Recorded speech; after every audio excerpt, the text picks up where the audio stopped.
제목은 부활하신 후 나타나심과 승천이라는 제목으로 말씀을 증거합니다. 민경보 목사님의 요셉의 옷장이라는 책을 보면 윤형방황이라는 윤형방황에 대해서 정의한 내용이 나옵니다. 윤형방황은 수건으로 눈을 가리고 앞을 향해 걷게 하면 대부분의 사람들은 약 20m를 지나는 시점부터 원을 그리며 돈다고 합니다. 이러한 현상을 행동과학자들은 윤형방황이라고 합니다. 윤형방황은 앞으로 가는 줄 알고 걷고 있지만 사실은 원형을 그리고 돌고 있을 뿐입니다. 우리 삶에서도 영의 눈이 가리워져 있으면 이런 현상을 경험할 수 있습니다.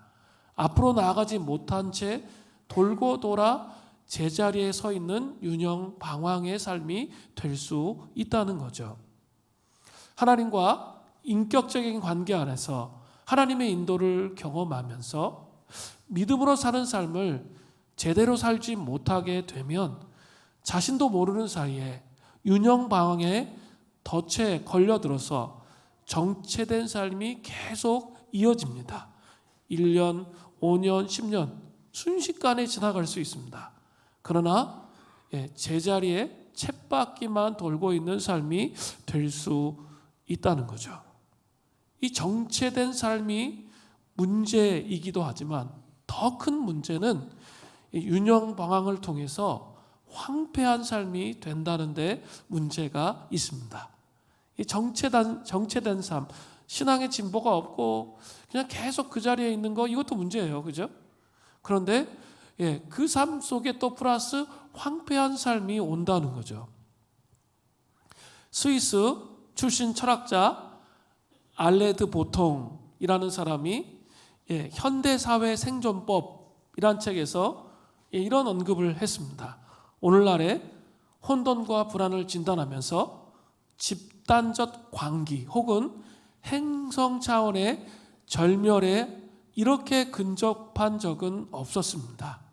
현대성은 우리의 내면과 외면의 풍경을 사정없이 황폐하게 만들었습니다. 그러면서 현대인의 삶은 치료가 필요한 일종의 질병이 되도록 그렇게 만들었다라고 언급하고 있습니다. 일종의 질병과 같은 현대인의 삶의 특징은 바로 황폐함입니다. 지치고 피곤하고 쉼을 누릴 수 없는 그 삶이 계속되면서 황폐한 삶이 된다는 거죠. 제가 어제 또 특파원 보도 25시, 저는 늘 그거를 보면서 글로벌한 세계가 어떻게 진행되고 있는지 그런 상황들을 좀 파악하려고 노력을 하는데 어제 아주 독특한 게 하나 나왔습니다. 우리 최강희 그 배우가 그 월드비전이랑 같이 아프리카 남쪽에 모잠비크에 갔던 내용들이 나오는데 상당히 인상 깊었습니다. 저는 별로 이렇게 아프리카 땅은 너무나 멀기 때문에 우리와 별로 상관이 없다 이렇게 생각한 적이 많이 있었는데 이번에 그게 아니구나라는 것을 깨닫게 되었습니다. 기후 위기를 우리가 겪고 있잖아요. 그래서 우리 미국에서는 허리케인으로 심각한 문제가 있고 우리 동아시아 쪽은 태풍으로 인해서 문제가 있잖아요. 한꺼번에 수증기가 올라가서 폭발적으로 이렇게 막 떨어지는 거죠. 그러나 반대로 이렇게 아프리카 쪽은 100년에 한 번 올까 말까한 그런 심각한 가뭄의 현상 속에서 고통 속에서 신음하는 내용을 이렇게 방영했습니다. 그리고 이제 이 탄소를 줄이고 해야 할 책임이 사실은 미국과 중국이 30 몇 프로가 이렇게 산업화하면서 이렇게 탄소를 배출한 양이 엄청나게 이제 많다는 거죠. 그래서 그런 산업화를 했던 그 나라들이 이 아프리카에 대해서 책임을 져야 된다. 지구라는 공동체 의식으로 그런 이제 이야기들을 했는데 상당히 인상 깊었습니다. 산업화가 되면 다 유토피아가 되고 다 같이 잘 살아야 될 것 같은데 아이러니하게 사람들의 마음은 황폐화되고 또 한쪽에서는 심각한 황폐화의 현상이 나타나고 있다는 것이죠. 윤영방황은 바로 그 황폐함으로 또 연결되어지는 것이죠. 또 신앙인이 예수님의 십자가의 죽으심과 부활과 승천이 우리의 삶에 깊이 경험되고 체험되지 못할 때 심각하게 윤영방황이 나타나는 거죠. 생명을 누리지 못하고 종교적인 삶을 살게 되는 거죠. 예수 그리스도를 따른다는 것은 그 안에 예수의 생명이 흘러넘쳐서 다른 사람들에게 그 예수의 생명을 증거하는 그런 삶을 사는 겁니다. 그런데 그 윤영방황으로 이렇게 돌고 도는 거예요. 습관이 되는 거죠. 그러면 이 종교적 삶 속에서 황폐함을 통해 교회 안에 많은 문제들을 야기시키게 되고 그 빛과 소금의 역할을 감당할 수 없게 되는 거죠. 결코 그렇게 가서는 안 되는 거죠. 복음의 신비를 경험하기 위해서 갈망하시는 은혜가 있기를 간절히 바랍니다. 영의 눈이 열려지시기를 간절히 바랍니다. 리트거스라는 사람은 이렇게 말했어요. 성경의 하나님, 인류와 함께 고난받으신 십자가에서 극심한 고통을 당하신 분이지만 다른 의미로는 고통을 다스리시는 분이기도 합니다.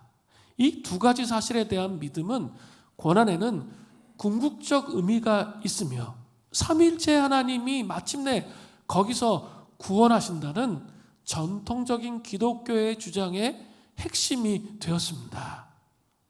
아주 심오한 말인데요. 성경에 하나님은 인류와 함께 고통을 당하셨습니다.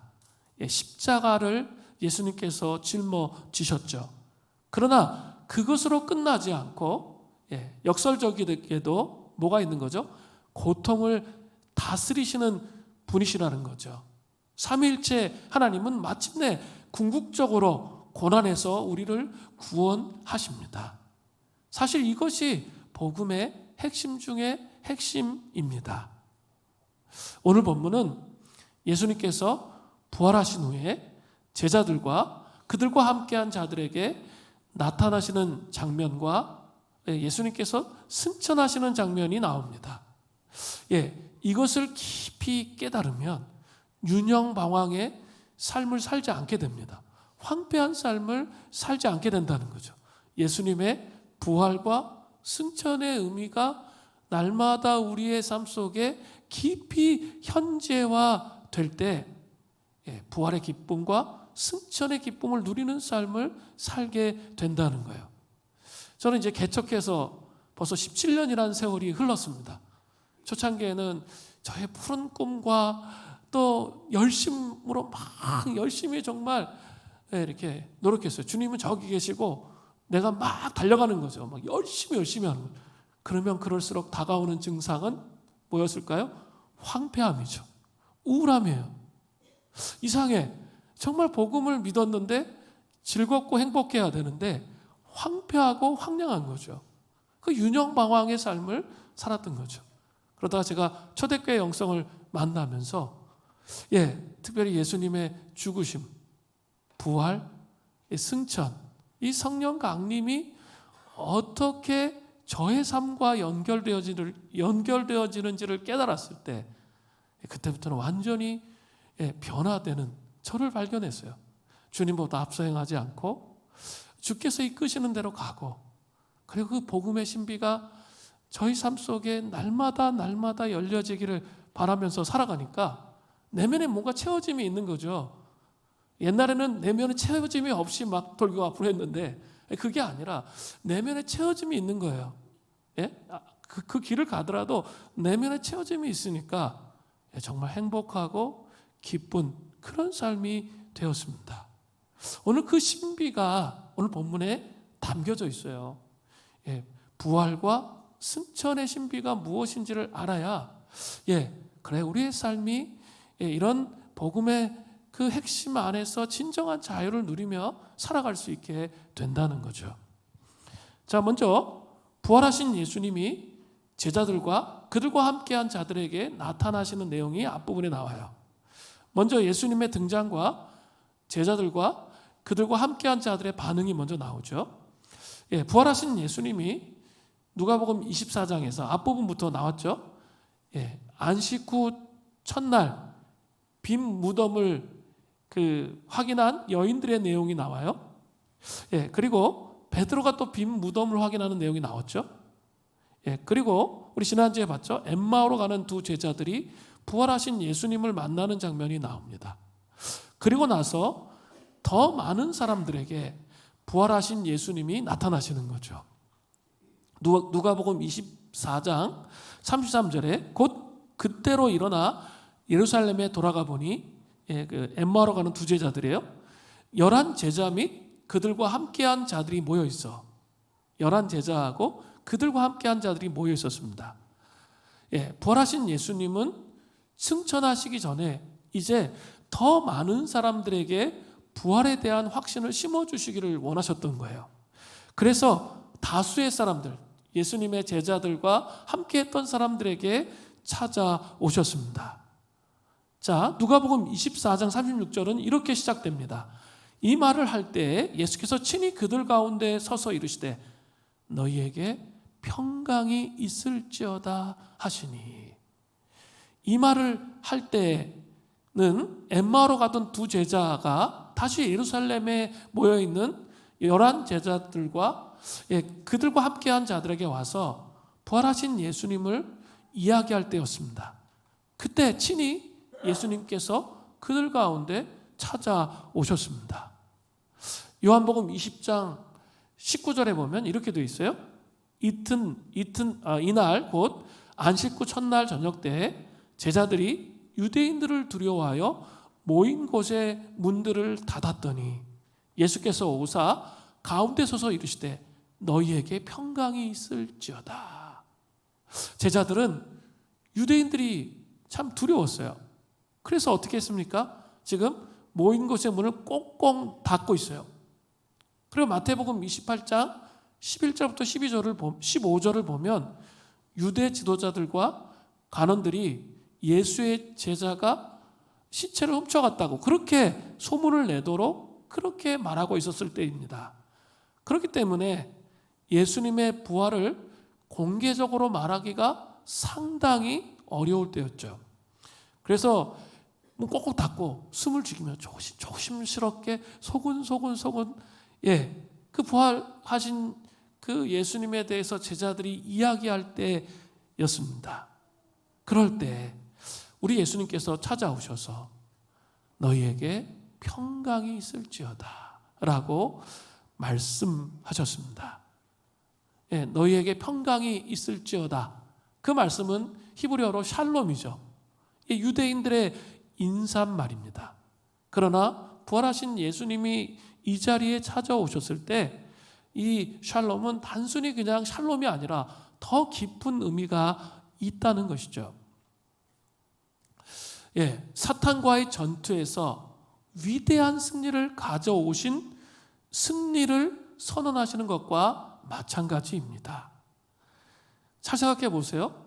예수님은 그 하나님의 뜻에 순복하고 순종하기 위해서 큰 권능과 능력을 행할 수 있음에도 불구하고 그런 일을 행하지 않고 아주 힘이 없는 나약한 무기력한 그런 모습으로 십자가에 못 박혀 돌아가셨잖아요. 그러니까 이단들이 예수님은 십자가에 못 박혀 돌아가셨기 때문에 실패했다고 막 그러면서 자기가 다시 예수라고 얘기하고 막 이렇게 얘기하잖아요. 그죠? 그게 복음의 본질이 무엇인지 제대로 이해하지 못했기 때문에 그런 이야기를 하는 거예요. 그렇게 돌아가심을 통해 겉으로 보기에는 사탄이 승리한 것처럼 보입니다. 그러나 우리 창세기 3장 15절에 원시복음, 여자에게서 난 자가 원수 마귀의 머리를 밟으실 것을 말씀하셨잖아요. 그죠? 예수님께서 부활하셔서 십자가의 죽으심으로 끝나는 게 아니에요. 예수님께서 부활하셔서 원수 머리를 밟는 그 예언이 정확하게 성취되는, 원수 마귀를 밟아 눌러서 승리하시는 그런 장면이 지금 이 장면이죠. 그 승리를 안고 제자들에게 찾아오셨던 것이죠. 이러한 위대한 부활의 승리를 제자들이 경험하게 하기 위해서요. 그죠? 예수님이 경험한 그 위대한 승리를, 이 부활하심의 이 놀라운 승리를 이제 제자들이 경험하기를 원하신다는 거죠. 더 이상 이 땅의 죄악의 속박과 황폐함 속에서 삶을 살지 않아도 되는 진정한 자유와 기쁨과 소망이 부활하신 예수님으로 말미암아 우리에게 열려질 것에 대한 선언이에요. 이거 아주 중요해요. 그것이 열려질 거라는 거예요. 그렇기 때문에 너희에게 평강이 있을지어다, 이 고백은 위대한 구원의 약속이십니다. 주님께서 고통을 당하셨기 때문에 우리는 평화를 누리는 거죠. 부활하신 주님이 계시기 때문에 어때요? 평화를 누릴 수 있는 특권이 우리에게 있다는 거죠. 우리 안에 수많은 문제들이 있을 수 있어요. 그죠? 그리고 트라우마와 여러 가지 고통의 문제들이 있을 수 있습니다. 그리고 우리가 여러 가지 고통의 문제로 인해서 고통을 당하잖아요. 근데 우리는 자꾸 트라우마로 반응해. 과거의 고통은 고통이야. 신앙생활은 신앙생활이고. 그게 아니에요. 과거의 고통을 정말 십자가 앞에 맡겨드리면 그 다음 게 오는 거예요. 부활의 영광으로 승리로 나아갈 수 있는 은혜가 오는 겁니다. 이것을 연결시킬 수 있는 은혜가 있어야 되는 거죠. 그러면 정말 그 주님께서 우리를 위해서 고통을 당하셨기 때문에 우리가 평화를 누린다는 말의 의미가 존재 중심에 다가오게 되는 것입니다. 그러나 11 제자들과 그들과 함께한 자들은 부활하신 예수님을 어떻게 바라보고 있었습니까? 너에게 평강이 있을지어다. 그 위대한 승리를 선포하고 계신 예수님을 어떻게 바라봐요? 누가복음 24장 37절이에요. 그들이 놀라고 무서워하여 그 보는 것을 영으로 생각한지라. 제자들은 예수님이 벽을 뚫고 오셨잖아요. 자기들이 막 소곤소곤 이야기하는 자리에 찾아오셔서 일단 첫 번째로 너무나 깜짝 놀랐어요. 그래서 부활하신 예수님을 유령이라고 생각을 한 거죠. 벽을 뚫고 오셨으니까. 그렇게 생각했던 것을 알 수 있습니다. 그게 첫 번째 반응이었어요. 그러니까 예수님께서 어떻게 하세요? 예수님을 믿지 못하는 11 제자와 그들과 함께한 자들에게 예수님이 부활하신 증거를 아주 명확하게 보여주고 계세요. 두 가지입니다. 첫 번째는 손과 발을 보고 만져보라 말씀하세요. 누가복음 24장 38절을 보세요. 예수께서 이르시되 어찌하여 두려워하며 어찌하여 마음에 의심이 일어나느냐. 먼저 예수님은 왜 두려워하며 무슨 이유로 그렇게 마음에 의심이 드느냐라고 아주 가볍게 제자들을 책망하셨습니다. 그리고 나서 이제 하신 말씀을 좀 살펴보겠습니다. 누가복음 24장 39절부터 40절입니다. 내 손과 발을 보고 나인 줄 알라. 또 나를 만져보라. 영은 살과 뼈가 없으되 너희 보는 바와 같이 나는 있느니라. 이 말씀을 하시고 손과 발을 보이시나. 예수님은 십자가에서 고난당하신 손과 발에 못자국을 보이시면서 직접 자신을 만져보라고 말씀하셨습니다. 그렇게 하신 것은 십자가에서 고난당한 바로 그 몸이 다시 살아나신 것을 증거하기 위해서였습니다. 영은 살과 뼈가 없잖아요. 그죠? 유령은 살과 뼈가 없지만 예수님은 부활체를 입으셨기 때문에 살과 뼈가 있는 것이죠. 이것은 부활체라는 것은 육신을 입고 살아갈 때 지금의 우리의 몸과는 조금 다릅니다. 하나님의 사람들은 예수님께서 재림하실 때 지금의 몸과는 약간 다른 부활체를 입는 거죠. 그게 어디 나와요? 고린도전서 15장 51절부터 52절에 나오잖아요. 보라, 내가 너희에게 비밀을 말하노니 우리가 다 잠잘 것이 아니요 마지막 나팔의 순식간에 호련히 다 변화되리니. 우리 다 변화돼요? 나팔 소리가 나매 죽은 자들이 썩지 아니할 것으로 다시 살아나고 우리도 변화되리라. 부활체를 입는 거죠. 썩잖아요, 몸이. 근데 부활체는 어때? 썩지 아니하는 영광스러운 몸으로 변화되는 것이죠. 아무튼지 예수님은 자신의 손과 발과 몸을 만져봄으로 제자들과 그들과 함께 한 자들이 부활하신 예수님을 확신하기를 원하셨습니다. 요한복음 20장 20절을 보세요. 이 말씀을 하시고 손과 옆구리를 보이시니, 예수님이 하셨죠? 손과 옆구리를 딱 보이니까 제자들이 주를 이제 만져보고 본 거죠. 주를 보고 기뻐하더라. 아, 주님이시구나. 이렇게 생각을 이제 그때부터 한 거죠. 자기가 만져봤으니까. 그렇게 생각을 한 겁니다. 이렇게 부활하신 예수님을 만난 제자 중에 한 사람인 사도 요한도 나중에 요한일서 1장 1절을 쓸 때 이런 고백을 합니다. 태초부터 있는 생명의 말씀에 관하여는 우리가 들은 바요, 눈으로 본 바요. 자기 눈으로 봤다는 거예요. 그리고 자세히 보고 우리의 손으로 만진 바라. 그러니까 손으로 만져보았다라고 말하는 것이죠. 그죠?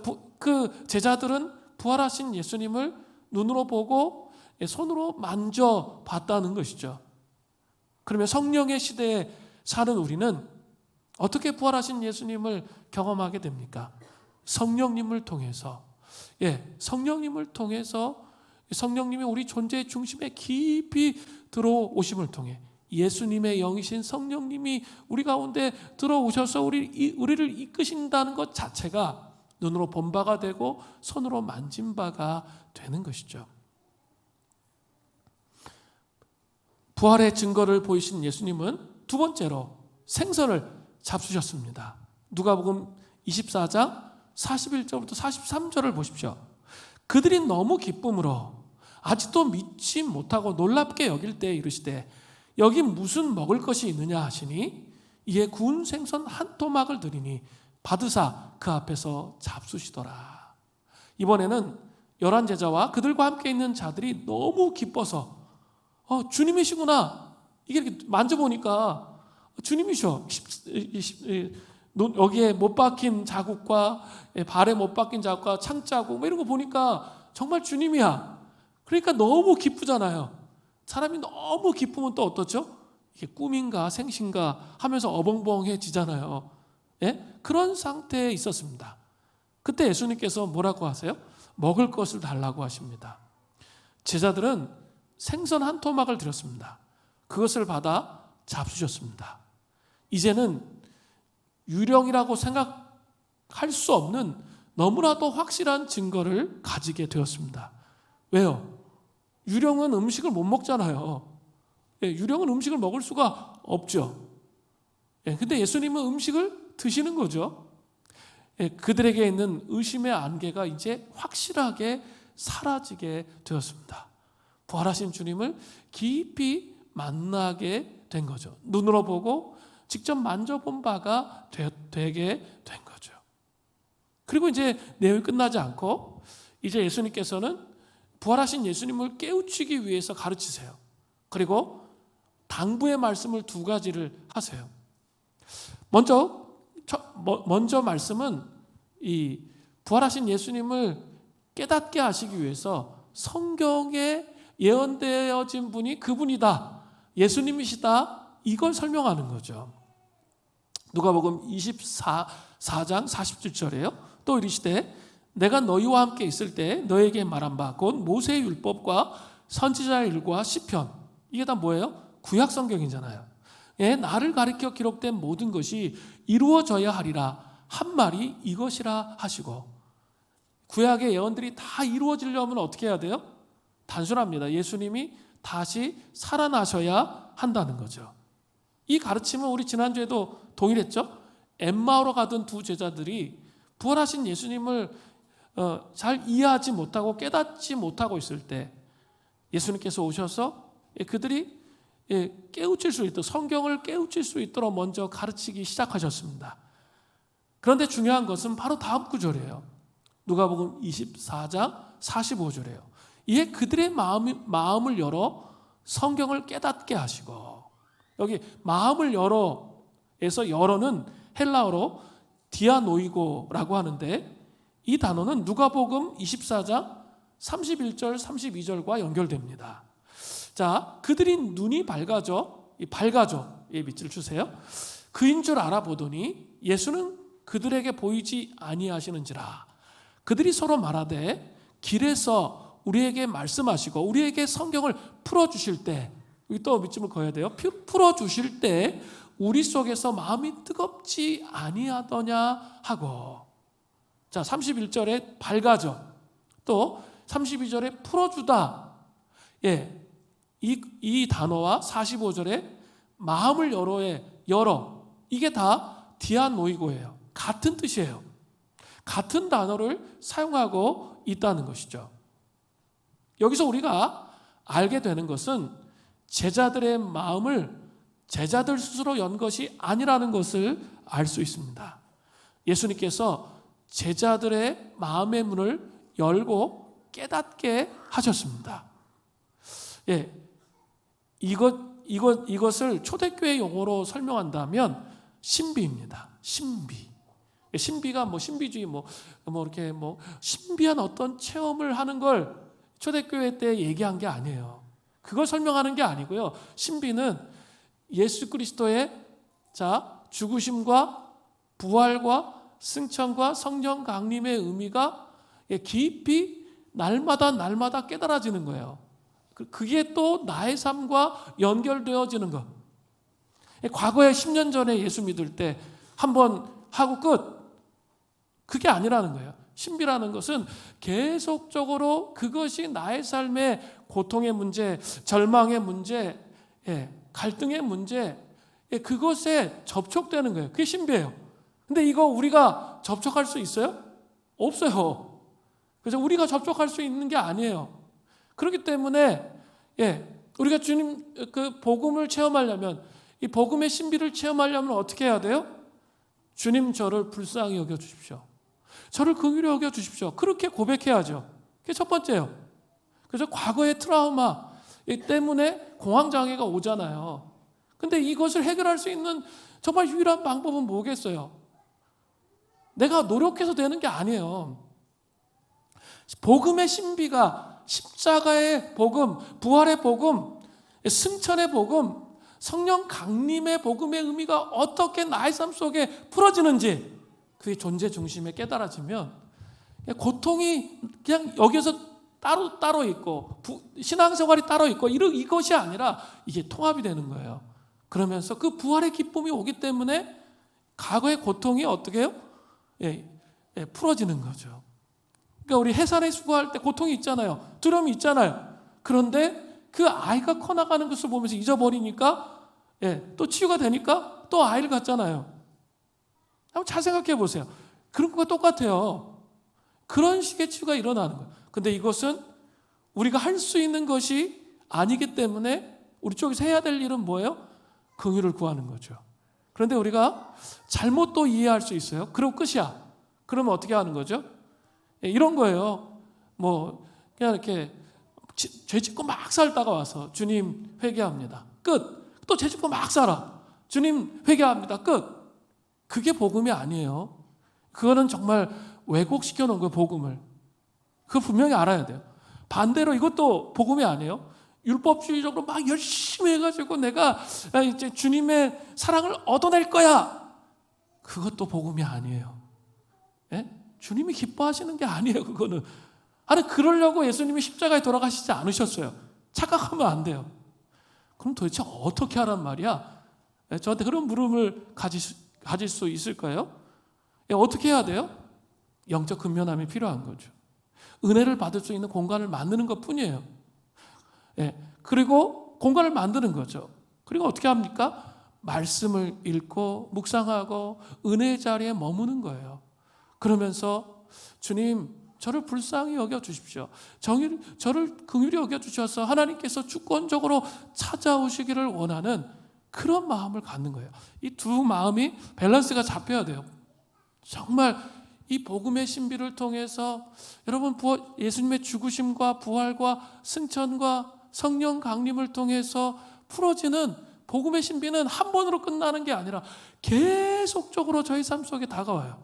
그게 너무 놀라워요. 그리고 그게 훨씬 더 깊이가 깊어져요. 옛날에는 성경 읽을 때 그냥 대충 읽어가지고 그냥 그런가 보다 했는데 그게 아니라 하나하나가 더 깊게 다가오면서 자기의 삶을 바꾸는 거예요. 자기의 우울하고 천성적으로 이렇게 우울하신 분들이 있잖아요. 어떤 사람 천성적으로 밝은 사람이 있고 뭐 그런 것들이 있지만 그 십자가의 죽으심과 부활을 통과할 때 그게 서서히 풀어져 가는 거예요. 사람의 힘으로 되지가 않아요. 그러니까 어떻게 해야 돼요? 끊임없이 영적 근면함으로 말씀 읽고 묵상하고 하나님을 찾으면서 그 임재 공간에 머무를 때 서서히 이런 부분들이 풀어져 간다는 것이죠.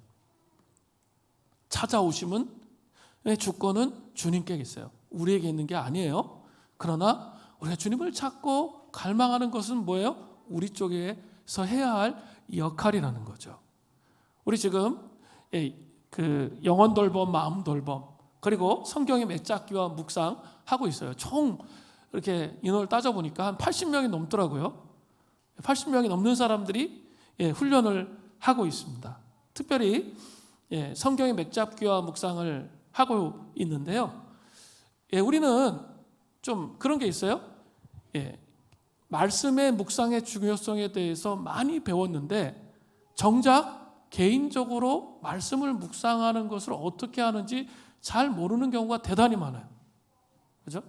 정작 지금 묵상하는 게 중요해 이런 얘기 정말 많이 들었는데 개인적으로 묵상을 하는 게 어떤 것인지 잘 모를 때가 많다는 거죠. 그래서 좀 생각하게 됐어요. 그렇구나. 원래 기도도 어떻게 하는 거죠? 혼자 배우기가 쉽지 않아요. 기도도 임재 공간에 있는 공동체 함께 와서 함께 부르짖다 보면 기도를 배우면서 골방의 기도가 활성화되죠. 묵상도 똑같아요. 제가 그걸 깨달았어요. 공동체와 함께 묵상을 배워서 그 묵상을 어떻게 해야 돼요? 개인의 삶의 묵상으로 가지고 들어갈 수 있도록 이렇게 만들어야겠구나 그런 생각을 해보게 됐어요. 그래서 지금 뭐 하고 있냐면 공동체적인 말씀 묵상에 대해서 훈련하고 있는 거예요. 공동체적인 말씀 묵상. 우리 주일날 우리 맺잡기와 묵상할 때 이렇게 하시잖아요. 공동체적인 묵상을 해보는 거죠. 나 혼자 묵상하면 깊이가 너무 얕아. 그래가지고 깊게 못 보는데 옆에서 사람들이 막 같이 묵상하면서 한 사람을 놓고 이 사람을 위해서 묵상하면서 기도해 주면 어때요? 모르세요? 전략이 나와요. 내가 추상적으로 생각했던 거를 하나님이 구체적으로 알려주세요. 여러분 이런 경험을 좀 뭐 한 주밖에 안 해가지고 두 사람 했잖아요. 경험하게 돼요. 이게 이렇게 깊게 이렇게 말씀들이 연결되면서 하나님이 나에게 말씀하시는 것이 무엇인지 알게 된다는 거죠. 그래서 참 중요한 거예요. 같이 우리 이렇게 훈련하는 건 너무나 중요한 거예요. 절대 이렇게 빠지면 안 돼요.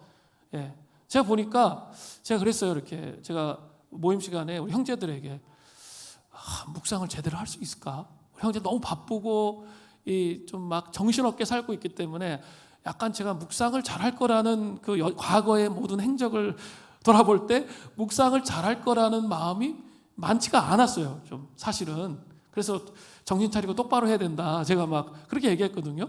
근데 리더 모임 때 딱 얘기했는데 제가 깜짝 놀랐어요. 형제들을 소그룹의 리더를 했던 리더들이 묵상을 너무 잘한다는 거예요. 그런 고백을 하는 거예요. 정말 이렇게 형제들이 묵상을 너무 잘한다는 거예요. 깜짝 놀랐어요. 우리 형제들이 그래도 그게 아니구나. 그동안 시편기도 하고 보혈기도 하고 주구장창하고 막 이러다 보니까 한다는 거예요. 그 너무 좋았다는 거예요. 그 형제 소그룹을 맡았던 분들의 동일한 고백이었어요. 너무 좋다는 거예요. 너무 잘한다는 거예요. 어떻게 이렇게 했는지 모르겠다는 거예요.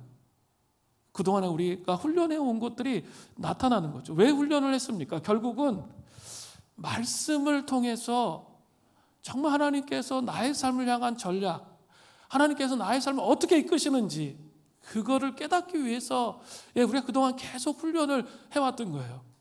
그리고 계속 우리 주중에 10장씩 읽히는 거 시켰죠. 성경을 한번 다 통독시키려고 10장을 읽어요. 그러면서 묵상하는 거 했어요. 그리고 이렇게 카톡에 올리라고 그랬잖아요. 사실 묵상의 패턴에서 되게 중요한 거 같이 한 사람들은 배웠어요. 반복이라고.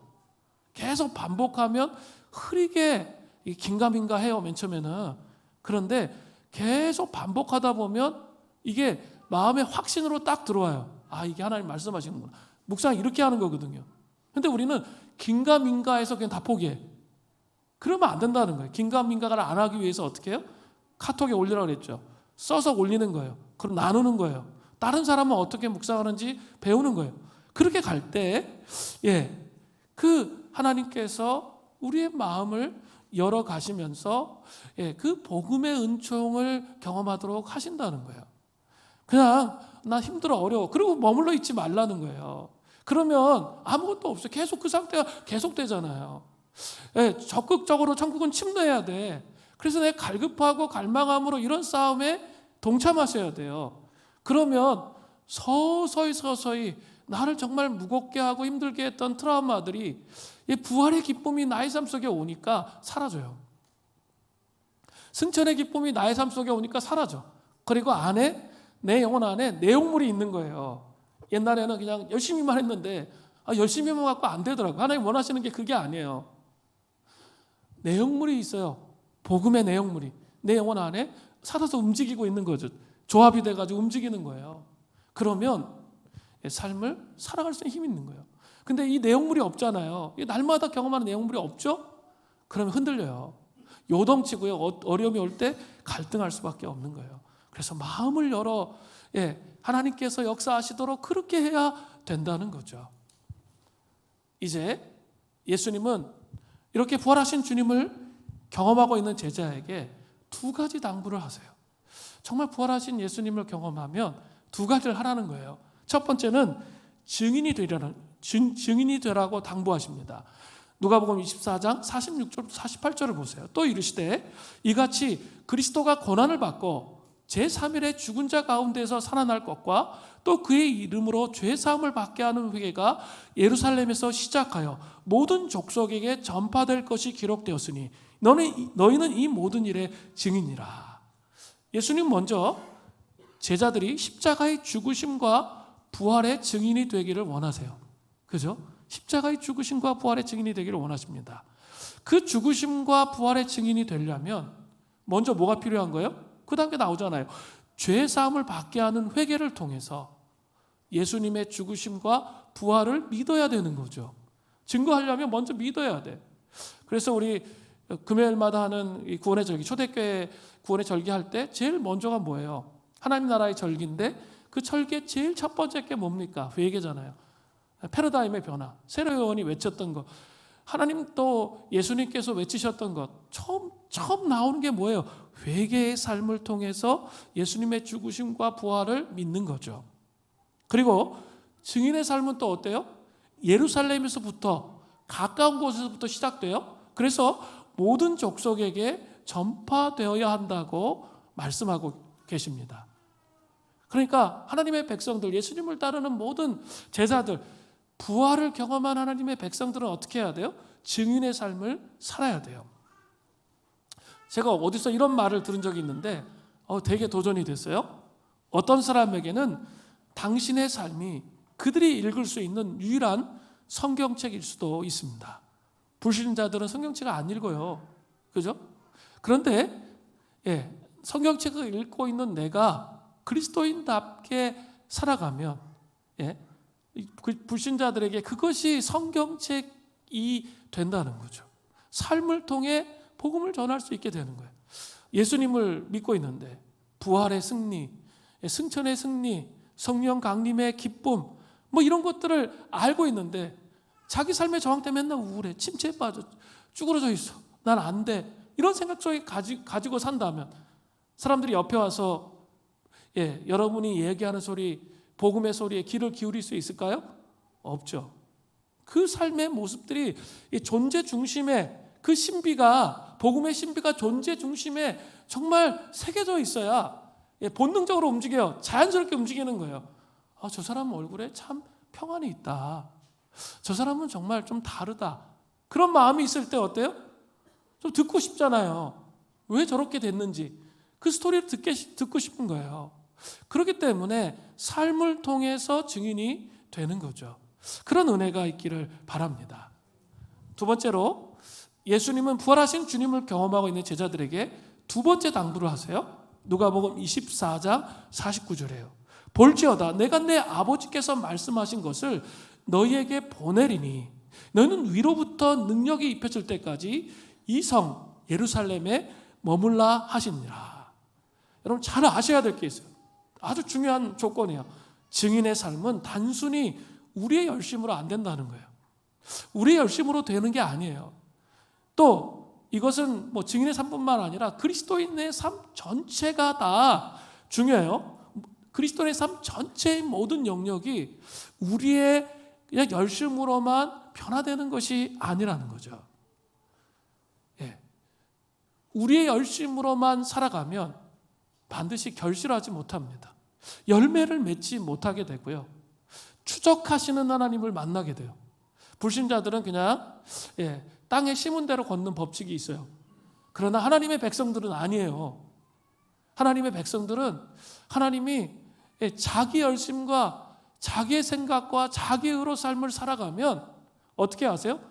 추적하신다니까요. 눌러버려요. 누르세요. 그래서 어려운 거예요. 아무 결실이 없어요. 그래서 어려움을 겪는 거예요. 그렇게 되어진다는 거죠. 우리 구원의 절기 금요일 날 할 때 베드로 얘기했죠. 아주 중요한 단어가 있어요. 복음서에 나오는 아주 중요한 단어. 그런 삶에서 중요한 게 뭐예요? 깨어짐. 오병이의 기적에 break the bread, 빵을 떼어서 예수님께서 나눠 주시죠. 근데 그런 것처럼 이 결실의 삶을 살아가기를 원한다면 자기 열심을 깨야 돼. 자기의 생각을 깨뜨려야 돼요. 자기 의적인 생각을 되게 많아요. 깨야 돼요. 인간적인 선행도 깨야 돼요. 그것들이 깨어지는 작업이 필요해요. 깨어지는 건 아픈 거예요. 그죠? 아프고 고통스러워요. 그리고 아무것도 없는 상태가 되는 거예요. 그런데 그 깨어짐을 통해서 어떻죠? 그리스도의 통치가 들어와요. 이렇게 강제로 깨어질 때는 진짜 너무 힘들어요. 그러니까 알아서 좀 깨어지시는 게 훨씬 더 좋아요.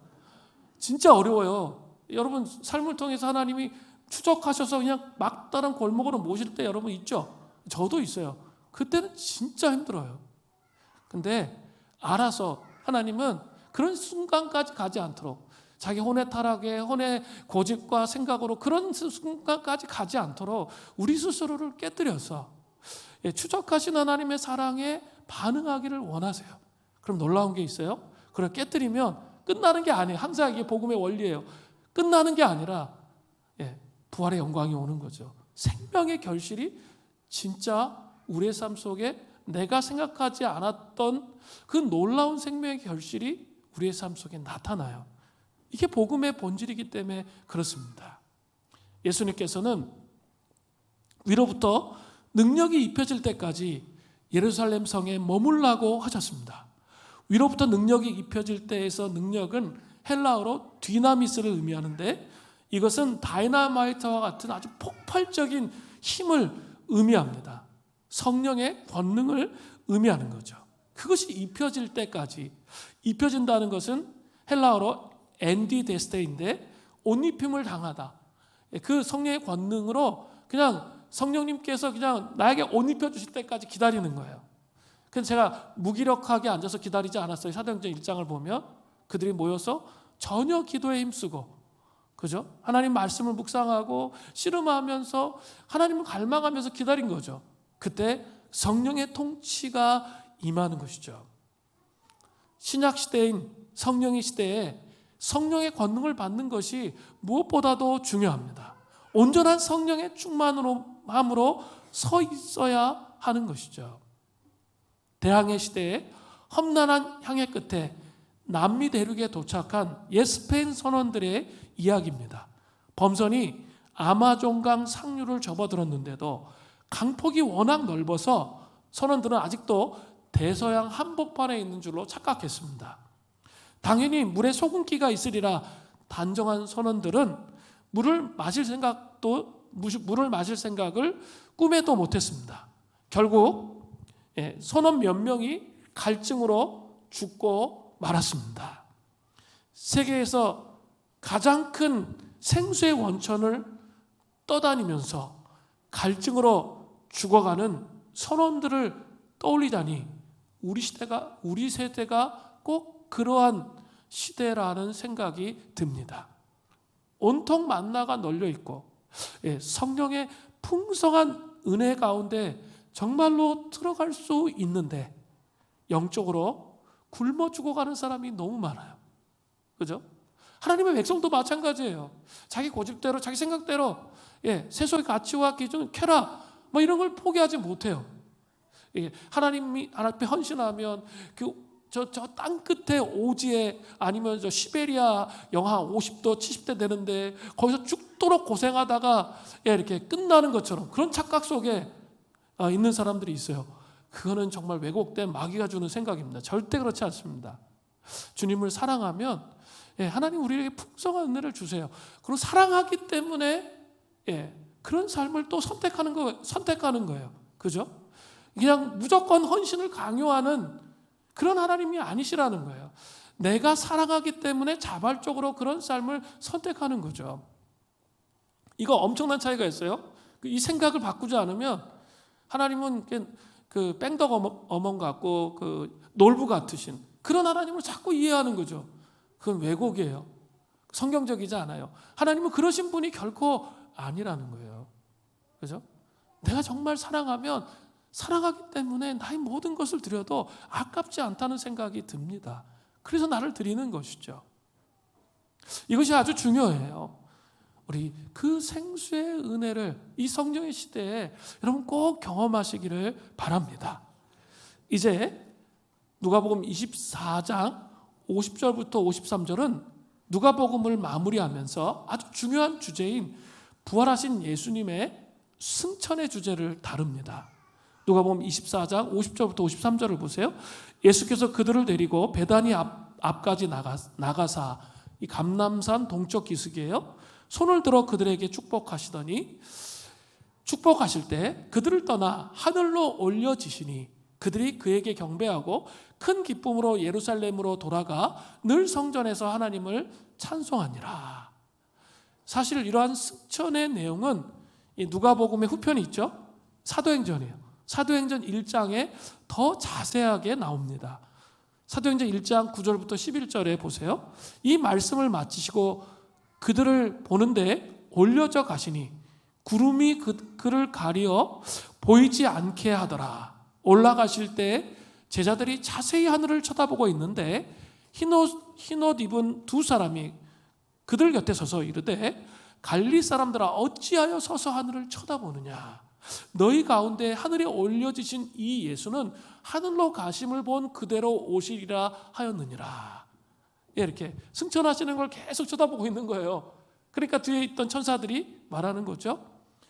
예수님이 승천하셨는데 예수님이 재림하실 때 이 모습 그대로 똑같은 모습으로 우리 가운데 오신다라고 그렇게 언급하고 있습니다. 우리는 초대교회의 구원의 절기하면서 승천의 의미를 배웠습니다. 승천은 예수님만 하늘 보좌로 옮기신 것이 아니라 우리도 함께 하늘 보좌에 올려졌다는 사실이에요. 그래서 우리의 정체성은 더 이상 땅에 있는 게 아니에요. 이 땅에 있는 것이 아니고 하늘 보좌에 있다는 거죠. 그런 말씀이 어디 나오죠? 골로새서 3장 1절부터 2절에 나오잖아요. 그러므로 너희가 그리스도와 함께 다시 살리심을 받았으면 위의 것을 찾으라. 거기는 그리스도께서 하나님 우편에 앉아 계시느니라. 위의 것을 생각하고 땅의 것을 생각하지 말라는 거예요. 우리의 정체성이 어디에 있는 거예요? 예수님과 함께 우리의 정체성은 하늘 보좌에 있는 것이죠. 하늘 보좌에 있는 그 삶을 사는 거죠. 우리의 정체성이 이 땅이 아니에요. 근데 자꾸 땅의 것을 자꾸 붙잡아요. 안 붙잡고 싶었는데 옆에서 막 갈구고 상처받게 하고 힘들게 하니까 막 더 막 들이받고 싶고 막 그러면서 이게 되잖아요. 그러면 어떻게 돼요? 뭘 어떻게 돼요? 정체성이 하늘에 있어야 되는데 우리가 부활하신 주님과 함께 승천을 경험하며 우리의 정체성은 하늘에 있어야 되는데 땅에 있으니까 답답한 거죠. 갈등이 있고 마음속에 자유함이 없고 불안하고 힘들고 어려운 거죠. 우리의 정체성이 땅에 있는 것이 아니라 하늘에 있다는 것이죠. 그리고 자, 우리 정체성이 승천절을 통해서 하늘에 올라갔어요. 그리고 오순절 성령 강림을 통해서 예수의 영이신 성령님과 더불어 우리가 이 땅에 선교사로 보내진 것이죠. 우리 정체성은 하늘에 있는데 이제 삼위일체 한 위격이신 성령님과 함께 오순절 성령 강림을 통해서 어떻게 해요? 이 땅에 선교사로 보내지게 되었다는 거죠. 이게 아주 중요한 개념이에요. 증인되라. 위로부터 능력이 입혀질 때까지 이 성에 머물라는 부활하신 예수님의 두 가지 당부와도 상통합니다.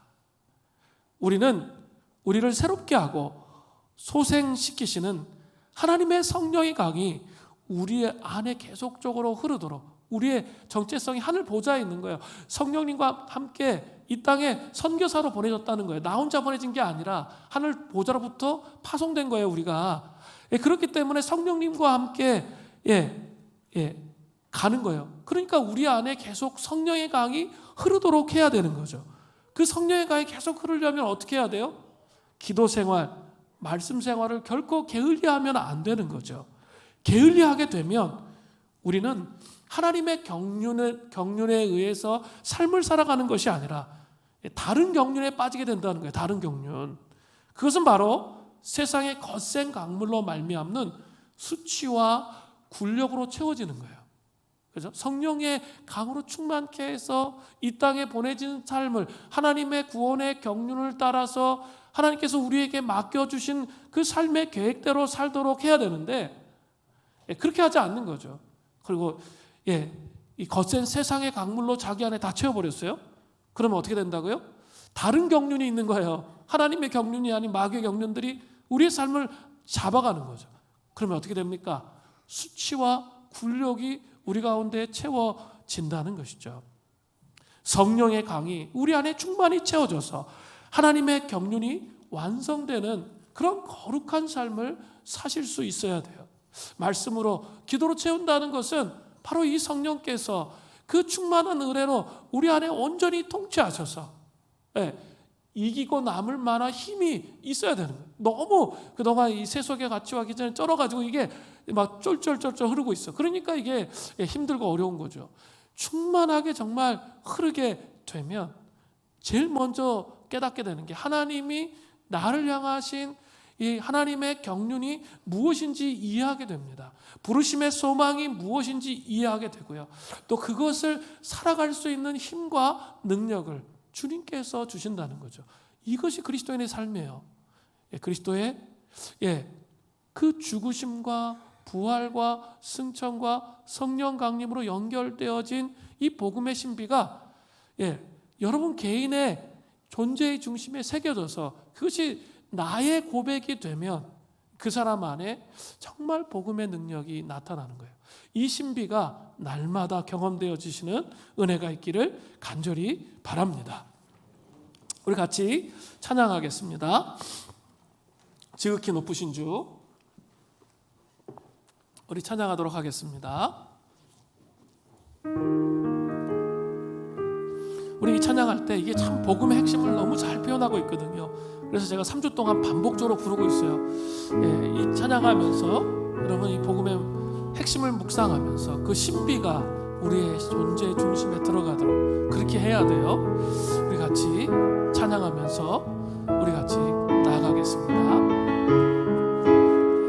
눈을 감고 찬양하죠. 소망 없고 빛도 없는 소망 없고 빛도 어두운 세상을 하나님이 사랑하사 하나님이 사랑하사 우리에게 오셨네. 예언하신 약속대로 말씀이 육신되어 하늘 영광 버리사 이 땅으로 오셨네. 이 땅에 오셨네. 찬양하세.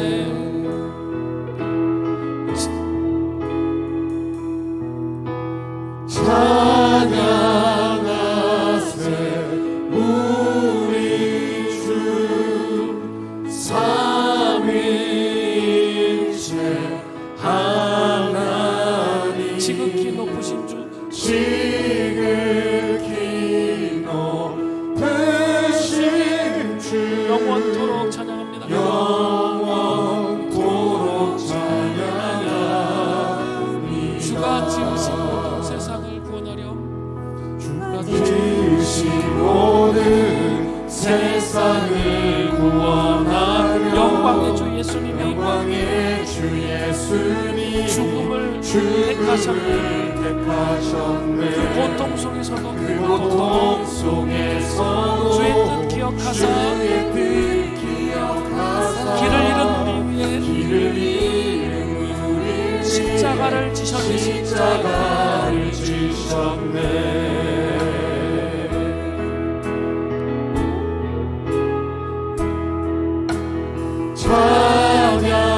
찬양하세 우리 주 삼위일체 하나님 지극히 높으신 주 영원토록 찬양하세. 부활하신 그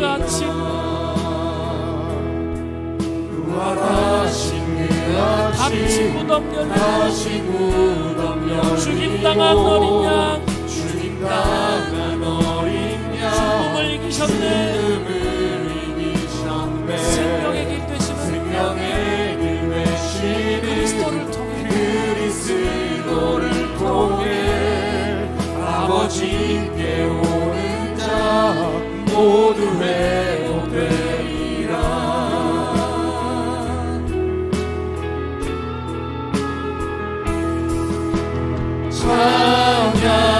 찬양하세 우리 주 삼위일체 하나님 지극히 높으신 주 영원토록 찬양하라. 부활한 주가 세우신 주가 세우신 교회 성령이 크시네. 영원한 주의 복음 무너지지 않으리. 주의 보혈로 인해 나는 자유케 됐네. 예수의 사랑으로 새 생명을 얻었네.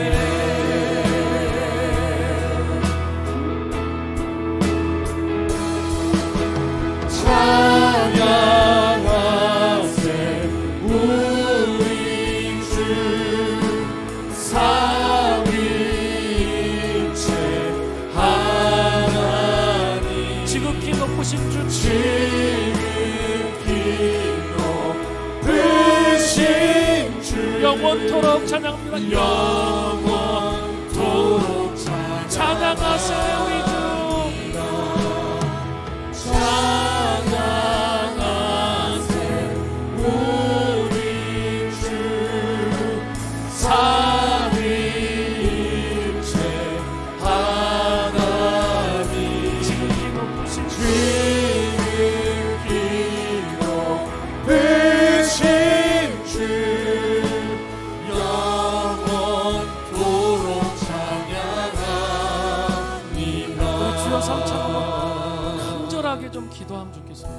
복음의 신비를 여러분 존재 중심에 경험하지 않으면 우리는 살아갈 희망이 없습니다. 그것이 현재화돼야 됩니다.